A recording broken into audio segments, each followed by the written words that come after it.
Welcome to What is Truth, brought to you by the Southern New Mexico Church of God in Las Cruces, New Mexico. What is Truth is a weekly program which seeks to focus our attention on the truth of God's Word. Now, with this week's lesson, here's Pastor Meyer Stahl.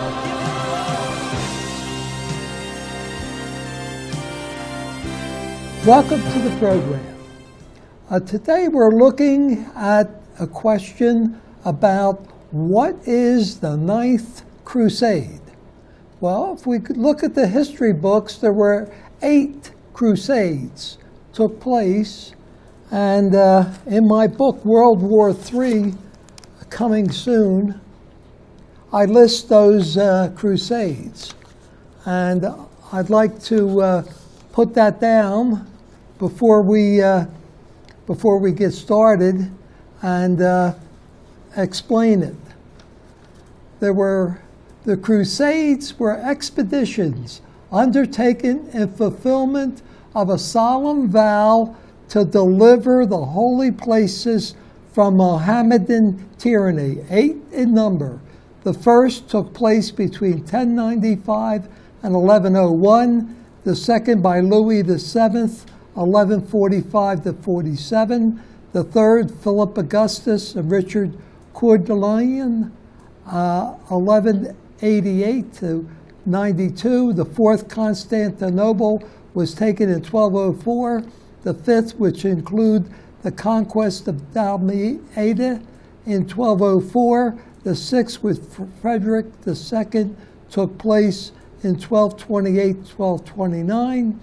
And the third, and the next one, Thibaud de Champagne and Richard of Cornwall in 1239, and the seventh, led by St. Louis in 1249 to 52, and the eighth, also under St. Louis in 1270. Now, these took place a long time ago. Well, our purpose today is to explain this Ninth Crusade, which is yet future. Now, before we get started, we want to offer you 2 very important booklets. The first booklet is, Why Do You Observe Sunday? And it says here, the Bible teaches the observance of the Sabbath. It's one of the commandments of God. It's the 4th commandment, says, remember the Sabbath day to keep it holy. Why aren't people keeping the Sabbath day holy? Which day did Christ and the apostles observe? Which day did Paul teach Gentile converts to observe? How did the day become changed from the 7th to the first day of the week? 1 Thessalonians 5:21 commands us to prove all things. I ask you to please read this booklet with an open mind. If you are already right, honest investigation will but confirm it. If you are wrong, you should want to know it. Okay, the second booklet. Second booklet is, just what do you mean born again? People use that expression. I'm a born again Christian. Well, what do you mean by being born again? At the bottom of the booklet, it says, don't be too sure you know. Many religious people talk about being born again, yet they don't really know what Christ meant by those words. The truth is surprising, startling. Here, made so plain, you will understand. These are 2 fabulous booklets. They're free. All you need to do is call the number on the screen. We'll send them right out to you. And we're also offering a special offer of my book, World War III, coming soon to the first 5 callers today. You will get this book postage paid free, and we'll also write your name. We'll dedicate it to you. We'll dedicate the book to you. will write your name on the cover, on the inside cover. So you can have an autographed booklet of World War III, and all you need to do is call that number on the screen, and we'll send it right out to you. Let's go to the Bible. Let's go to the Bible, the book of Daniel, chapter 2, and we'll look at verse 1. And here it says, chapter 2, verse 1, and in the second year of Nebuchadnezzar dreamed the dreams wherewith his spirit was troubled, and his sleep broke from him. Then the king commanded to call the magicians and the astrologers and the sorcerers and the Chaldeans, for to show the king his dream. So they came and stood before the king. And the king said unto them, I have dreamed a dream, and my spirit was troubled to know the dream. And he forgot what it was, but spirit was troubled. And then spoke the Chaldeans to the king in Syriac, O king, live forever. Tell your servants the dream, and we will show the interpretation. And the king answered and said to the Chaldeans, the thing is gone from me. I forgot it.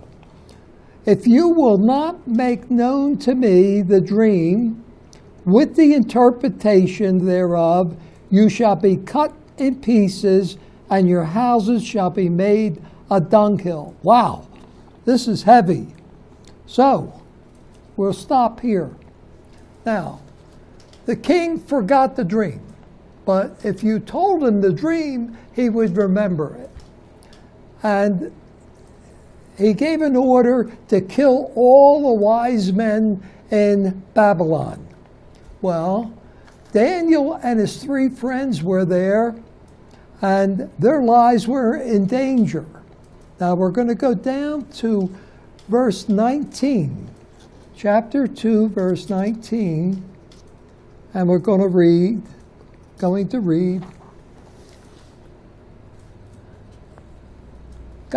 Daniel and his friends prayed to God. Then the secret revealed unto Daniel in a night vision. And Daniel blessed the God of heaven. And Daniel answered and said, Blessed be the name of God forever and ever, for wisdom and might are his. And he changes the times and the seasons. He removes kings and sets up kings. He's in charge of the rulership of this world, the rulership of the nations. He's the one. You could vote all you want. He's the one that selects the presidents, prime ministers, the heads of government.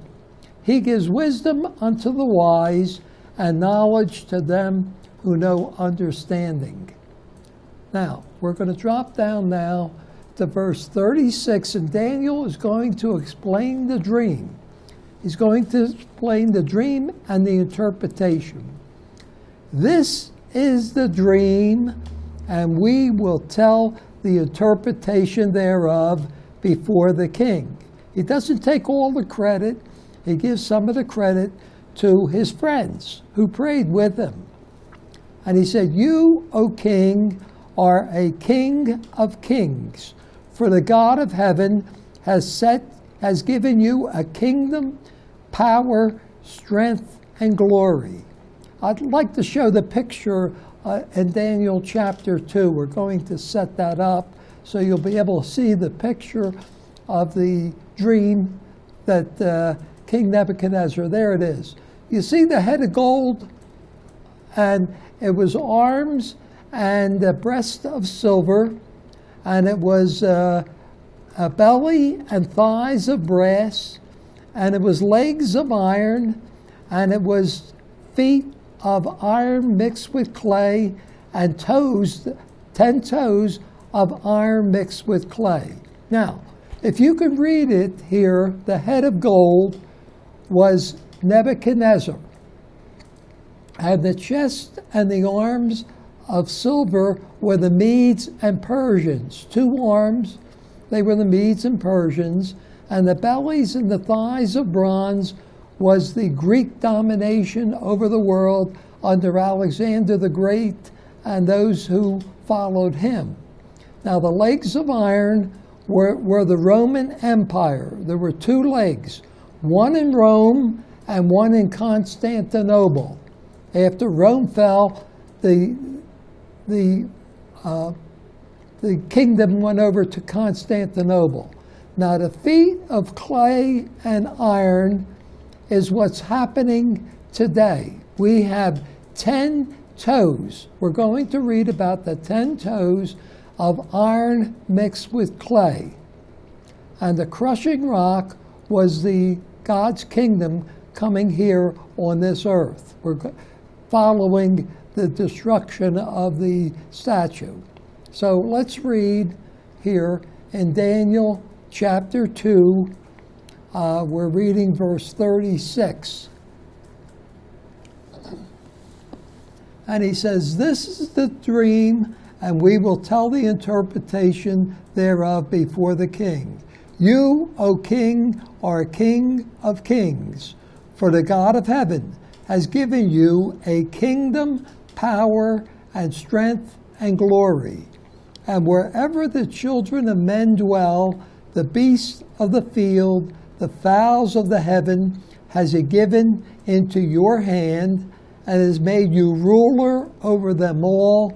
You are this head of gold." So the head of gold represents King Nebuchadnezzar. "And after you shall arise another kingdom, which was the Medes and Persians, inferior to you, and another 3rd kingdom of brass," that was the Greek kingdom, "which shall bear rule over all the earth. And the 4th kingdom shall be as strong as iron," and that was the kingdom of Rome. That was the Roman kingdom. "For as much as iron breaks in pieces and subdues all things, and as iron that breaks all these, shall it break in pieces and bruise. And whereas you saw the feet and the stones, part of potter's clay and part of iron, the kingdom shall be divided, but there shall be in it of the strength of the iron, for as much as you saw the iron mixed with miry clay." So this 4th kingdom is a kingdom of iron, and it's part of the Roman kingdom. The Holy Roman Empire returned back here to earth. It's going to rule. So we're on 42, number 42, and it says here in 42, "And as the toes of the feet were part of iron and part of clay, so the kingdom shall be partly strong and partly broken. And whereas you saw the iron mixed with miry clay, they shall mingle themselves with the seed of men, but they shall not cleave one to another, even as iron is not mixed with clay." You can't mix iron with clay, but it's going to have the strength of the iron in it. Now, I'm going to explain what this iron mixed with clay is. But let's go back to the Bible. We'll finish this 144. "And in the days of these kings," in the days of which kings? The 10 toes of iron mixed with clay. Those are representing kings. "Shall the God of heaven set up a kingdom, which shall never be destroyed, but the kingdom shall not be left to other people, but it shall break in pieces and consume all these kingdoms, and it shall stand forever. This is the kingdom of God. This is God's kingdom. For as much as you saw the stone was cut out of the mountain without hands, it represents Jesus Christ, and that it broke in pieces the iron, the brass, the clay, the silver, and the gold. The great God has made known to the king what shall come to pass hereafter, and the dream is certain, and the interpretation thereof sure. Okay, we're stopping here. Now, we're going to stop here for a very short break. Please don't go away. We'll be right back.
Mark Goldstein, The Safe Money Guy, at 575-556-2472, to learn about innovative strategies now available to help you grow, protect, and preserve your money and financial future, regardless of market conditions.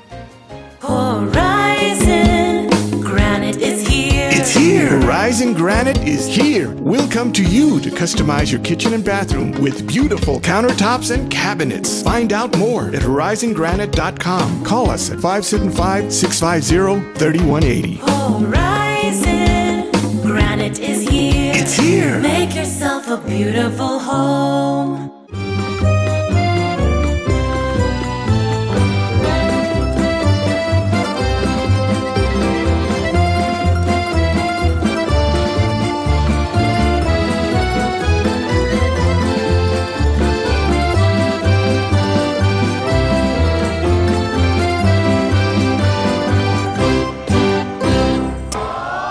This time of year, everyone is having a sale, but there is only one sale that gives you wholesale prices and clearance savings on quality merchandise. It's the Club Store Outlet in Las Cruces. It's merchandise from stores like Walmart, Target, Sears, Sam's Club, and Costco. But there is no membership fee, and the prices are below wholesale and up to 95% off the retail. Indoor and outdoor furniture, quality rugs, housewares, small appliances, bed and bath, non-perishables. We're open 7 days a week. Come in today and see what you can find. 910 North Tell Shore, next to Outback Restaurant. Buy more, save more. See you there.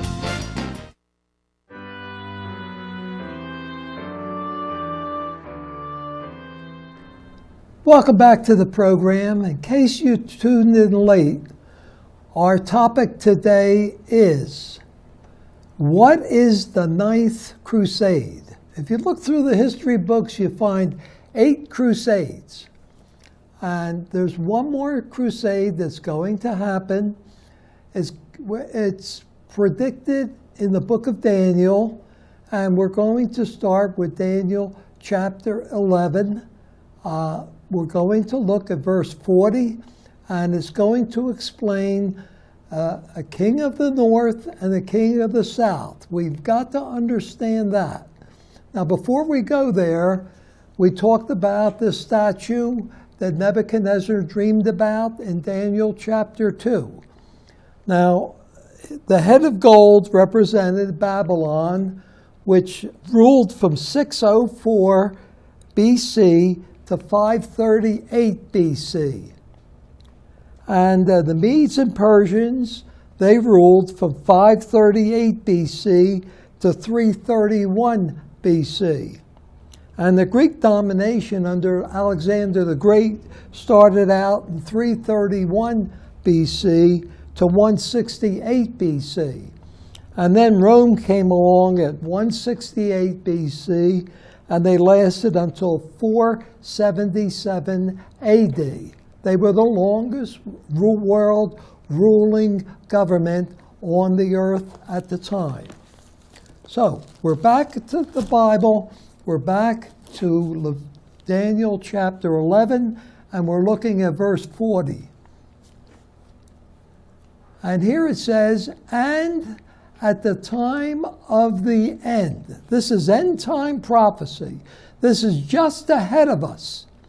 Shall the king of the south push at him? Who's the king of the south? We'll find out in a moment. We'll find out very soon. Push at him. Who's him? That's the king of the north. And the king of the north shall come against him like a whirlwind, with chariots and with horsemen and with many ships, and he shall enter into the countries and shall overflow and pass over. He shall enter also into the glorious land. This is the land of Israel. And many countries shall be overthrown. But these shall escape out of his hand, even Edom. Edom is Turkey. The modern day country of Turkey were Edomites. They were from Edom. That was Jacob's brother Esau. And Moab and the chief of the children of Ammon. We're going to stop here for a moment. Moab and Ammon were Jordanians. The capital of Jordan is Amman, and that gives us a clue of who these people are. So the Jordanians are Ammonites and Moabites, and they're to the east of Israel. Now, let's read on. Verse 42. He shall stretch forth his hand upon the countries. This is the king of the north. And the land of Egypt shall not escape. Now, Egypt is a Muslim nation. We're going to find out who these people are. We're going to determine who they all are. But he shall have power over the treasures of gold and of silver and over all the precious things of Egypt. And the Libyans. Libya is a Muslim nation. It was ruled by Muammar Gaddafi. He was deposed. And now the Libyans are fighting each other. And the Ethiopians shall be at his step. The Ethiopians are also Muslim people. But tidings out of the east and the north shall trouble him. Therefore shall he go forth with great fury to destroy and utterly to make away many, and he shall plant the tabernacle of his palace between the seas in the glorious holy mountain. Yet he shall come to his end, and none shall help him. Now what's this all about? Let me explain. The king of the south pushes at the king of the north. This is the 9th Crusade. And what happens is the king of the north are 10 nations in Europe. Now 10 nations just came together in military fashion, and they're banding together to form a defense force. And I'm going to explain who they are right now. One of them is France, the second is Spain, third is Denmark, fourth is Belgium, fifth is the UK, sixth is Germany, seventh is Italy, the Netherlands is 8, Estonia is 9, and Portugal is 10. These 10 nations in Europe comprise the king of the north. And this king of the south, these Muslim nations are pushing at the nations in the north. Well, they're doing that right now. They're coming into the northern nations by the millions. The millions are coming in. Millions of Muslims are coming in. They're nothing but trouble. They're trouble to the Europeans. The Europeans don't want them. They're going to fight. There's going to be this 9th Crusade is coming up.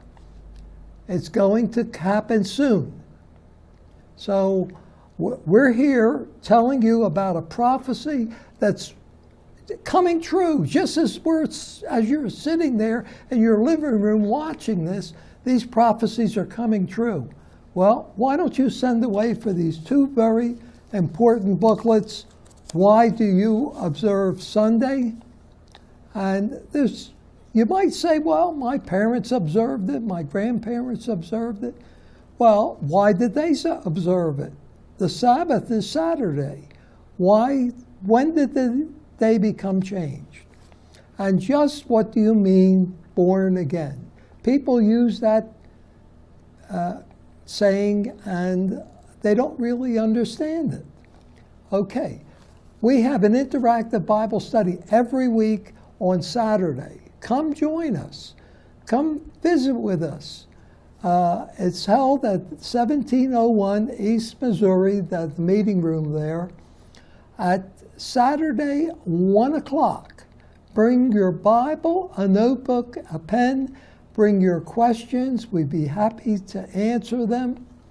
And we'll hopefully see you there. We're there every Saturday at 1 o'clock. So we're in an important time in history today where prophecies are coming true. The prophecies that we read about in Daniel chapter 2 that were foretold by Daniel way, way back at 600 years before Christ have come true to even this very day today. And until next time, this is Meyer Stahl of the Southern New Mexico Church of God saying goodbye, my friends.